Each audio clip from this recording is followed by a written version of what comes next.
마가복음 8장은 이 마가복음에서 매우 중요한 장입니다. 물론 모든 성경이 다 중요하지만 그 중에서도 마가복음 8장은 특히 마가복음 안에서 굉장히 중요한 그러한 내용을 품고 있습니다. 왜냐하면 이 마가복음 8장은요, 이 마가복음 1장부터 16장까지에서 중앙에 위치하는 장입니다. 그리고 그동안 예수님께서 갈릴리에서 가르치시고 천국 복음을 전파하시고 병든 자와 연약한 자들을 온전케 하시는 그러한 사역을 하시다가 이제 예수님께서 비로소 내가 이 땅에 온 이유와 목적에 대해서 분명하고 정확하게 처음으로 제자들에게 메시아의 계시를 하신 그런 장이 바로 이 마가복음 8장에 있습니다. 그래서 마가복음 8장은 이 마가복음에서 갖는 역할이 굉장히 중요합니다. 메시아의 그런 예수님께서 메시아에 대한 말씀을 하셨다는 것은 예수님께서 이제 십자가에서 죽으시고 사흘 만에 부활하실 것이다 라는 이 죽음과 부활에 대한 메시지입니다. 오늘 이 본문에서는 우리가 잘 아는 대로 베드로의 신앙의 고백이 나옵니다. 그런데 이 베드로의 신앙 고백 전에 나오는 본문이 있습니다. 바로 베세다의 맹인을 고치시는 그 장면이 소개가 되고 있습니다. 물론 본문이 내용이 많아서 저희가 함께 읽지는 않았지만 이 베세다라는 단어의 뜻은 어부의 집이라는 뜻을 가지고 있습니다. 즉 어부가 많았던 것 같습니다. 예수님의 그 제자들 중에 많은 제자들이 어부였죠. 그리고 베드로도 어부였습니다. 그런데 그 베세다, 어부의 집이라는 그 동네에 예수님께서 맹인을 만나시고 이 맹인을 치유하시는데, 다른 본문에서는 모든 그 연약한 자와 병든 자, 또 귀신 들린 자, 심지어는 죽은 자까지 예수님께서 기도만 하시면, 안수만 하시면, 말씀만 하시면 다 고침을 받는데, 이 베세다의 맹인은 예수님께서 안수를 2번이나 하십니다. 안수를 2번이나 하십니다. 첫 번째, 이 맹인에게 안수하셨을 때에 예수님께서 물어보십니다. 보이느냐? 그러니까 이 맹인의 대답이 예, 보입니다. 보이는데 사람 같은 이 형체가 보이기는 하는데 그 사람을 나무와 같다라고 이야기를 합니다. 나무 같은 사람, 마치 나무가 보이는 것 같습니다. 제대로 안 보인다라는 것이죠. 그래서 예수님께서 다시 안수를 하십니다. 그러자 이 사람에게 또 묻습니다. 보이느냐? 그랬을 때 이 사람이 예, 잘 보입니다 라고 대답을 합니다. 이것은 이 이후에 나오는 베드로의 신앙의 고백과 연결이 됩니다. 어떻게 연결이 되냐면 예수님을 알지 못하는 사람의 반응, 예수님을 알지 못하는 사람의 영적 상태를 이 베세다 맹인을 통해서 예수님은 상징적으로 말씀해주고 있는 것입니다. 베드로는 어떤 사람입니까? 예수님의 제자지요. 그리고 그 예수님의 제자인 베드로는 예수님을 주는 그리스도시요라고 고백을 합니다. 다른 성경에서는 주는 그리스도시요 살아계신 하나님의 아들이십니다 라고도 고백을 합니다. 오늘 예수님께서 이 질문을 제자들에게 하셨을 때에 이 지역은 빌립보 가이사라라는 그러한 도시에서 예수님이 질문을 하셨습니다. 먼저 이 빌립보 가이사라라는 이 지역에 대해서 좀 자세하게 말씀을 드리도록 하겠습니다. 이 빌립보 가이사라라는 이 도시는요, 헐몬산 기슭에서 이렇게 자리를 잡은 그러한 도시입니다. 즉 갈릴리 호수에서 북쪽으로 더 올라가면 굉장히 물이 풍부하고 사시사철 아주 맑은 물이 계속 솟아나는 그러한 아주 살기 좋은 도시입니다. 거기에서 발원한 물이 요단강을 흘러서 갈릴리에 유입이 되고요, 또 갈릴리에 모인 그 물이 다시 요단강을 따라서 사해로 가게 되죠. 즉 갈릴리 호수의 그 근원이 되는 수원지가 바로 이 빌립보 가이사라입니다. 지금도 물이 얼마나 풍부한지요? 물이 굉장히 맑고 풍부하게 흐르고 있습니다. 그런데 이 빌립보 가이사라라는 이 지역은요, 당시에 로마 황제가 예수님 태어나실 때 그 로마 황제가 헤롯 대왕에게 이 지역을 선물로 줍니다. 그리고 헤롯 대왕이 죽고 헤롯 대왕의 아들인 헤롯 빌립이라는 아들이 있는데 그 아들에게 이 도시가 기증이 됩니다. 로마는 이 부모님의 재산을 그 자녀가 100% 상속을 받습니다. 그래서 이 헤롯 대왕의 아들인 이 빌립, 헤롯 빌립이 이 지역을 이제 물려받게 됩니다. 그런데 이 헤롯 빌립은 이 분봉왕이었습니다. 지금으로 말하면 뭐 한 영주 정도 되는 그러한 사람인데요. 이 헤롯 빌립이 자기가 이 도시를 기증받고 난 다음에 이 도시의 이름을 빌립보 가이사라라고 도시의 이름을 바꿉니다. 이 빌립보는 누구입니까? 자신의 이름이죠. 자신의 이름 빌립이라는 이름을 따서 빌립보라고 짓고요. 가이사라라는 것은 당시 황제를 가이사라고 불렀습니다. 그래서 로마 황제와 지금 이 분봉왕 빌립 자신의 이름을 섞어서 빌립보 가이사라라고 이 도시의 이름을 바꿔버립니다. 즉 황제의 이름, 왕의 이름을 딴 이 도시, 즉 로마의 아주 그 핵심이 되는 문화와 총체적인 그 왕의 명예를 가지고 있는 그러한 도시가 바로 이 빌립보 가이사라입니다. 그리고 이 빌립보 가이사라는요, 대대로 고대 시대 때부터 바알을 숭배하던 그러한 도시였습니다. 그리고 이 분봉왕 이 빌립이 이 도시를 다스릴 때에 여기에는 판신전이라는 이 판이라는 우상을 숭배하는 그러한 굉장히 화려한 신전이 있었습니다. 즉 로마의 문화와 왕의 이름의 명예 그리고 우상 숭배가 아주 만연한 그런 살기 좋은 도시였다라는 것입니다. 굉장히 살기 좋은 도시였습니다. 그런데 예수님께서 이제 갈릴리를 떠나서 이 빌립보 가이사라까지 가려면요, 이 지형 자체가 약간 오르막길을 계속 올라가야 하는 그런 지형입니다. 즉 갈릴리는 약간 지대가 낮고요, 이 가이사라 빌립보는 약간 산 같은 느낌이죠. 그래서 계속 갈릴리에서 가이사라 빌립보까지 걸어가려면 계속 이 각도가 있는 그 비탈길을 계속해서 올라가야 합니다. 사람이 평지와 내리막길을 걸을 때는 좀 걸음이 수월하죠. 그러나 오르막길을 계속해서 걸어갈 때에는 똑같은 거리여도 시간이 더 걸립니다. 지금 예수님께서 이제 갈릴리에서 빌립보 가이사라까지 제자들과 함께 걸어가실 때 그 걸음은 쉽지 않은 걸음이었습니다. 힘들고 또 굉장히 뜨거운 태양 아래에서 그 걸음을 걸으셨을 때 흙먼지도 있었고요, 땀도 계속해서 났었고요, 또 배도 고팠을 거고요. 그런 상태에서 이 빌립보 가이사라 그 화려한 도시에 도착을 하신 거죠. 그 화려함 속에 예수님께서 제자들에게 질문을 하십니다. 사람들이 나를 누구라고 하느냐? 그랬을 때 사람들의 그 대답은 제자들의 입을 통해서 나옵니다. 예수님, 사람들은 예수님을 세례 요한이라고도 하기도 하고요, 엘리야라 하기도 하고요, 또 선지자 중에 하나라고 하기도 합니다 라고 대답을 합니다. 어떻습니까?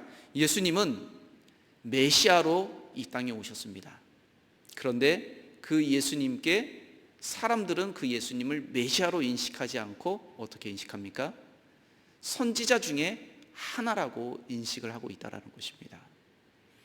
그러자 예수님께서 이 제자들에게 다시 질문을 하십니다. 그러면 세상의 사람들이 아니라 세상의 사람들이 아니라 너희는 나를 누구라고 하느냐라고 했을 때, 그때 베드로가, 마가복음 8장 29절입니다. 베드로가 대답하여 이르되 주는 그리스도시니이다 라고 대답을 합니다. 어떻습니까? 베드로의 대답은 100점짜리 대답 같죠. 그런데 예수님의 그 반응은 조금 의아해합니다. 우리가 이 성경을 볼 때 베드로에 대해서 예수님이 꾸짖으시고 또 경계도 하시고 왜 그러셨을까라는 것이죠. 먼저 30절 말씀입니다. 이에 자기의 일을 아무에게도 말하지 말라 경고하시고 라고 합니다. 이 경고가 뭐냐면요, 말하지 마 이렇게 다시 한번 강조하는 그런 경고가 아니고요, 이 경고는 이 헬라어의 단어에서는 꾸짖다라는 그런 의미를 가지고 있습니다. 베드로가 주는 그리스도십니다 라고 대답을 했는데 예수님은 베드로를 꾸짖으셨습니다. 왜 그랬을까요? 베드로의 대답은 100점짜리 아닙니까? 그런데 예수님이 그 대답에 대해 꾸짖으신 이유가 있다는 것입니다. 그것은 베드로의 영적 상태는 아직 꾸짖어야 할 부분이 있다라는 것을 말씀하고 있는 것입니다. 영적으로는 베드로가 눈을 떴습니다. 예수님이 그리스도시다라는 것을 알았다라는 것이죠. 그런데 이 그리스도는 어떤 뜻이냐면요, 이 히브리어로 메시아, 기름은 부음 받은 자, 구원자, 이걸 히브리어로는 메시아라고 합니다. 그런데 그 메시아를 헬라어로 번역을 하게 되면 그리스도가 됩니다. 즉 예수님은 메시아이십니다. 기름 부음 받은 자이십니다.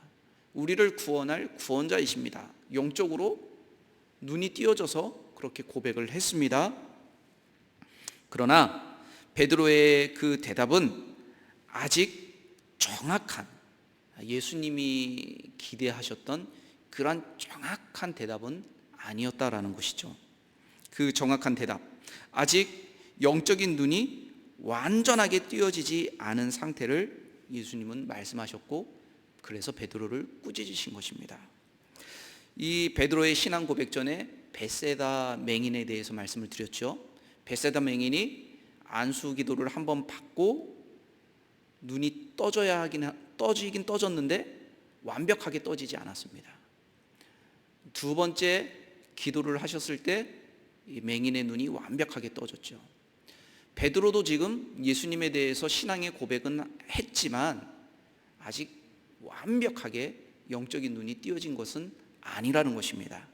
거기에 대해서 그 다음 본문을 우리가 보면은 정확하게 알 수 있습니다. 31절과 32절 말씀입니다. 인자가 많은 고난을 받고 장로들과 대제사장들과 서기관들에게 버림받아 죽임을 당하고 사흘 만에 살아나야 할 것을 비로소 그들에게 가르치시되, 예수님께서 베드로의 신앙의 고백을 들으시고 무엇을 제자들에게 말씀하셨냐면, 내가 지금 고난을 받고 장로들과 대제사장들과 서기관들에게 버림받아 죽임을 당하고 죽고 사흘 만에 다시 살아나야 할 것이다 라는 것을 제자들에게 처음 이제 말씀을 하신 것입니다. 그런데 그 말씀을 듣고 32절 말씀입니다. 드러내놓고 이 말씀을 하시니 베드로가 예수를 붙들고 항변하매. 이 항변이라는 단어가 꾸짖다라는 단어입니다. 지금 예수님의 이 죽으심과 부활에 대한 이야기를 베드로가 듣고 베드로가 예수님을 꾸짖었다라는 것입니다. 예수님은 그분의 존재와 이 땅에 오신 목적, 그리고 고난을 받고 죽은 뒤에 다시 살아날 것에 대해서 말씀을 하셨습니다. 메시아의 사역에 대해 정확한 정의를 내려주신 것입니다. 그러나 그것은 베드로가 기대했던 메시아의 모습이 아니었던 것입니다. 베드로는 지금 예수님께서 예루살렘에 올라가셔서 로마의 그 정부를 무너뜨리시고 다시 12지파 다윗 왕의 혈통을 이은 그 12지파를 회복하고 예루살렘을 로마로부터 회복하고 해방하는 그 메시아상을 가지고 있었는데, 지금 예수님이 십자가에서 죽으시고 사흘 만에 다시 살아날 것이다라는 것을 말씀하시니 베드로가 지금 황당한 겁니다. 예수님 왜 그러십니까? 라는 것이죠. 그리고 이 항변이다라는 이 단어는 행동도 수반하는 단어입니다. 지금 예수님이 이 말씀을 하고 계실 때 베드로가 예수님을 붙들고 지금 옆으로 예수님을 끌고 나와서 예수님을 딱 세워놓고 예수님 옆에서 지금 예수님께 따지는 겁니다. 예수님 지금 무슨 말씀하고 계십니까? 지금 예수님이 이 예루살렘을 회복하시고 로마로부터 이 나라를 해방시켜야 할 그런 메시아이신데 지금 죽는다니요. 지금 예수님 무슨 말씀하십니까? 이 말씀입니다. 어떻습니까? 베드로는 예수님을 메시아로 인식을 했습니다. 그러나 베드로가 가지고 있는 그 메시아상과 예수님이 지금 말씀하시는 메시아상은 전혀 다르다라는 것입니다.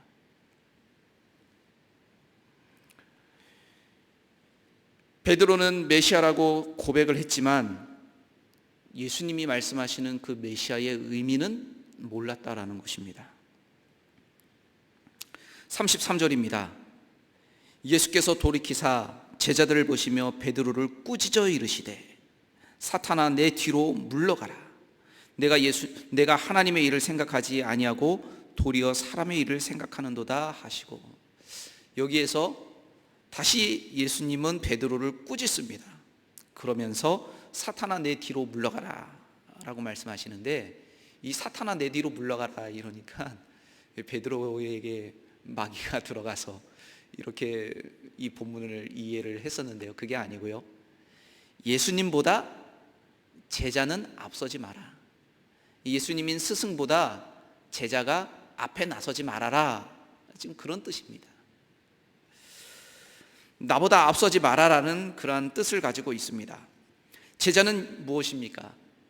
예수님, 스승 되신 예수님의 길을 뒤따르는 사람이죠. 예수님과 같은 길을 걸어가는 사람입니다. 예수님이 걸어가셨던 고난의 길과 좁은 길을 따라가기로 결단하고 따르는 사람이 바로 제자입니다. 그러므로 제자는 예수님보다 앞서서는 안 되는 것입니다. 또한 예수님이 아닌 교회나 목회자가 스승이 되어서도 안 되는 것입니다. 그리고 교회나 목회자의 제자가 되어서도 안 되는 것입니다. 오직 우리는 예수 그리스도를 뒤따르는 삶, 그것이 바로 제자된 삶입니다. 출애굽한 이스라엘 백성들을 하나님께서는 광야에서 불기둥과 구름기둥으로 인도하셨습니다. 불기둥과 구름기둥이 움직이게 되면 이스라엘 백성들은 장막을 걷고 그 기둥을 따라 행진을 하였습니다. 먼저 나서지 않았다라는 것입니다. 우리도 마찬가지라는 것이죠. 우리도 하나님의 말씀에 입각한 삶을 살아야 하고요, 또 우리도 예수님의 뒤를 따르는 그러한 신앙의 삶을 살아야 하는 것입니다. 나의 자아가 먼저 살아서 내가 앞장서면 안 된다라는 것입니다. 오늘 이 말씀에 대해서 이제 예수님이 어떻게 이 말씀의 결론을 맺고 있는지 34절 말씀부터 38절 말씀까지 같이 함께 보도록 하시겠습니다. 먼저 34절 말씀부터 38절 말씀까지 제가 한번 다시 봉독하도록 하겠습니다. 무리와 제자들을 불러 이르시되 누구든지 나를 따라오려거든 자기를 부인하고 자기 십자가를 지고 나를 따를 것이니라. 누구든지 자기 목숨을 구원하고자 하면 잃을 것이요 누구든지 나와 복음을 위하여 자기 목숨을 잃으면 구원하리라. 사람이 만일 온 천하를 얻고도 자기 목숨을 잃으면 무엇이 유익하리요? 사람이 무엇을 주고 자기 목숨과 바꾸겠느냐? 누구든지 이 음란하고 죄 많은 세대에서 나와 내 말을 부끄러워하면 인자도 아버지의 영광으로 거룩한 천사들과 함께 올 때 그 사람을 부끄러워하리라. 아멘. 지금 예수님은 무리와 제자들을 불러 말씀하십니다. 34절 말씀을 보시면은요, 이제 이 베드로를 다시 한번 꾸짖으신 다음에 제자들에게만 말씀하신 것이 아니라 이 무리와 제자들을 부르셨습니다. 이 무리란 누구냐면 이방 사람들입니다. 이방 사람들. 이 빌립보 가이사라, 아마 로마 사람들도 많이 살았겠죠. 또 이방인들도 많이 살았을 것입니다. 무리는 이방 사람들을 말하고 있습니다. 즉 복음을 듣지 못한 사람들을 지칭한다라는 것이죠. 예수님은 그들을 이제 제자들과 동일선상에 두시고 말씀하십니다. 제자들은 뭔가 좀 달라야 하죠. 예수님이 제자들에게 말씀하실 때에는 그래도 좀 일반 이방인들과 레벨의 차이가 있을 거 아닙니까? 그러나 예수님은 이방인들과 제자들을 동일선상에 놓으셨습니다. 그것은 바로 이 말씀은 제자들에게만 국한된 것이 아니라 하나님을 믿는 모든 백성들에게 요구되는 삶의 과제이기 때문에 이방인들도 무리들을 부르셔서 말씀을 하신 것입니다. 즉 우리 모두가 고난과 죽음을 각오하고 걸어가야 하는 길, 바로 그것이 제자의 길이라는 것입니다. 그리고 그 길이 우리에게도 주어졌다라는 것이죠. 베드로는 어떤 사람이었습니까?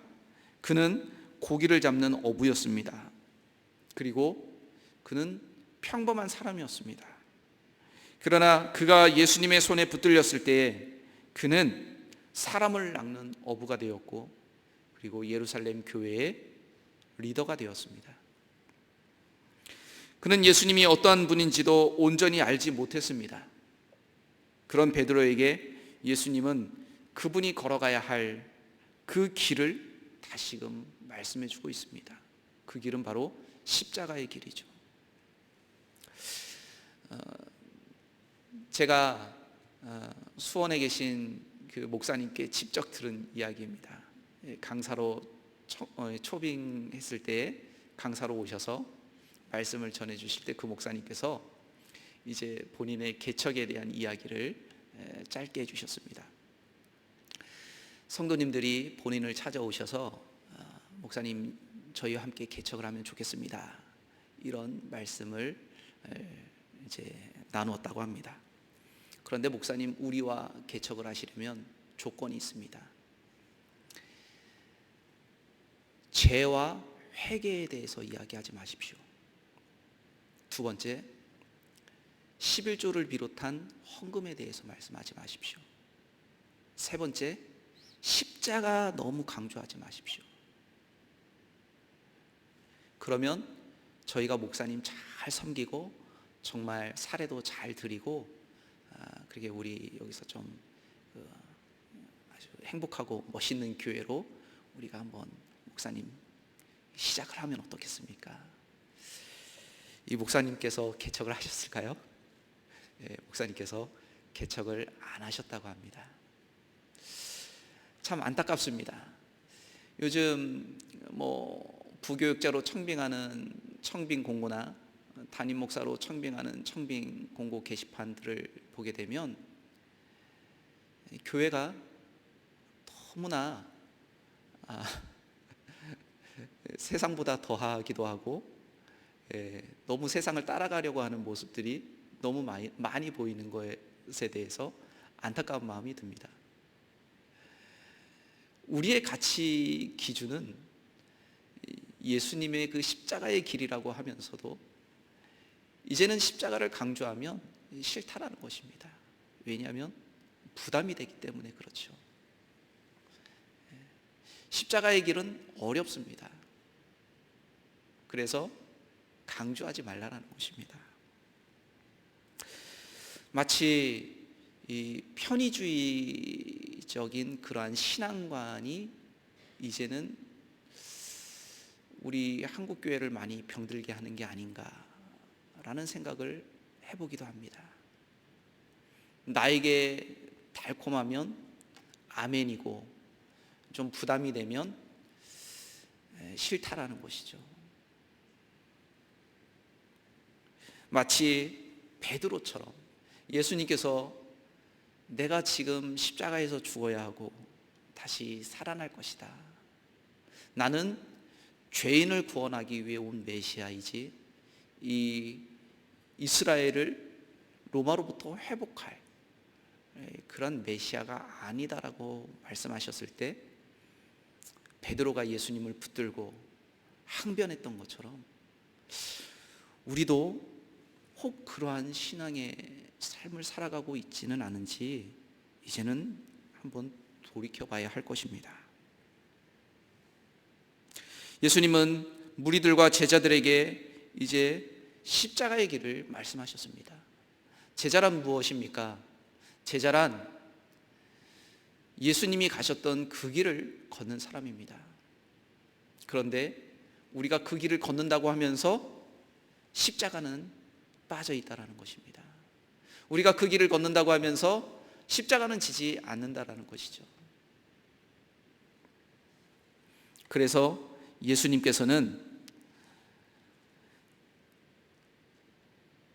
자기를 부인하고 자기 목숨을 버리고 십자가를 지라고 말씀하신 것입니다.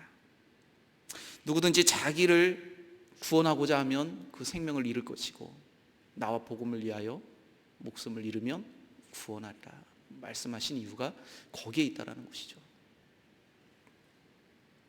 오늘 우리는 제자입니다. 제자란 예수님께서 십자가를 지고 걸어가셨던 그 길을 오늘 우리가 십자가를 지고 세상 가운데 나가 예수님처럼 살아가는 것입니다. 그런데 예수님처럼 살아가는 모습이 아니라 예수님 믿으면 성공하고 예수님 믿으면 잘 되고 예수님 믿으면 우리가 기도하는 기도의 제목이 응답받고 이렇게 세속적인 마치 겉으로 보기에 화려했던 그 빌립보 가이사라처럼 우리도 그러한 화려함만을 추구하고 있지는 않은가 돌이켜 봐야 할 것입니다. 그리고 다시 한번 오늘 이 말씀을 통하여 또 완벽하지는 않지만 예수님께서 요구하셨던 그 메시아에 대한 신앙의 고백은 아닐지라도 베드로의 신앙의 고백은 그래도 의미가 있다라는 것이죠. 우리도 이 세상 가운데서 살아갈 때에 영적인 눈이 띄어서 정말 베드로처럼 또 주는 그리스도시요 살아계신 하나님의 아들이십니다. 나를 구원하실 분이십니다. 그래서 내가 그 주님과 함께 동행하고 내가 그 주님의 십자가를 지고 함께 걸어가겠습니다 라는 그러한 완벽한 신앙의 고백이 오늘 우리에게 다시금 고백되어지고 그리고 그러한 신앙의 고백의 삶을 살아갈 수 있는 저와 우리 성도님들이 되셨으면 좋겠습니다. 함께 같이 기도하시겠습니다. 거룩하시고 자비로우신 하나님, 오늘도 우리를 주님의 제자로 불러주시니 감사합니다. 때로는 연약하고 나약하여 제자로서의 삶을 살아가지 못할 때도 있고 또 넘어지고 쓰러질 때도 있습니다. 그러나 주님, 다시금 우리에게 성령으로 충만케 하여 주시고 말씀의 반석 위에 바로 서서 우리가 주님의 제자된 제자의 삶을 온전히 살아갈 수 있도록 주여 인도하여 주옵소서. 거룩하시고 자비로우신 하나님, 우리가 세상 속에서 제자로 살아갈 때에 신앙의 고백이 있길 원합니다. 예수님을 구주로 메시아로 온전히 인식하고 주님의 십자가를 우리도 짊어지고 세상 가운데 예수님의 제자로 늘 날마다 승리하며 살아갈 수 있도록 주여 우리를 붙들어 주시고 인도하여 주옵소서. 그런 신앙의 고백이 이 시간 있게 하여 주시고 결단의 밤이 되게 하옵소서. 예수님의 이름으로 기도합니다. 아멘.